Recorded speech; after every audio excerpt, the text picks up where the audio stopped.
اقل حاجه في الموبايلات تعرف تشوف شعرك متسرح ولا لا.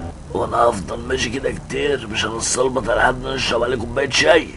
انا بقول اروح القهوه يمكن الاقي حد يعزمني على حلبه ولا حاجه. هو مفيش ولا تاكسي عايز يقف لي؟ لا خد قهوه القس يا اخويا. خد بالك انا معيش الا بارزه.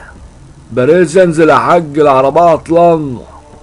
وماله المشي رياضه. اخيرا وصلنا القهوه، يا رب نلاقي حد قاعد نعرفه. اما شوية شاي بحليب بقى هاي كيفه. ولا اشرف انتوا هنا، انا جاي لكم. تشرب بابا؟ كوبايه ثعلب بالمكسرات. وعلى كده بشرف، انت ايه اللي هدفك؟ على قصدي ايه اللي جابك هنا؟ مفيش، كنت بدور على محل موبايلات كده. بابا هتفك الكيس وتجيب محمول جديد ولا ايه؟ تلاقي عايز يجيب تليفون طشت من ابو كاميرا عشان يفتح لايف من على التيك توك. عشان تقعد طول الليل تقول كبسوا وارحب وما نعرفش انها. ارهب وكبسه آلة متخلفة مجنون. انا الحكاية وما فيها التليفون بتاعي لما دخلت على الطرطر نت لقيت عليه ضرايب.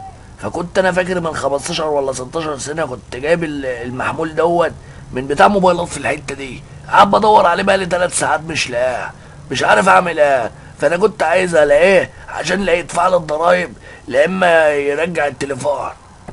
طول عمرك نهب اشرف.